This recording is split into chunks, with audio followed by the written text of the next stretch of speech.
நாயகிக்கு முகையே முகில்முறை மாறிய முதுகன் முடிவிழந்த அகையே பிறவியும் வம்பில் அலைமகள் என்பது நான் மிகையே இவன் தகமையை நாடி விரும்புவதே விரும்பில் தொழும் மொழியானே மற்றே புலகம்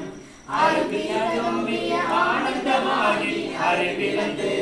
சுரம்பில் கடைத்து முடி தடுமாறி முன் சொன்னதெல்லாம் தரிப்பில்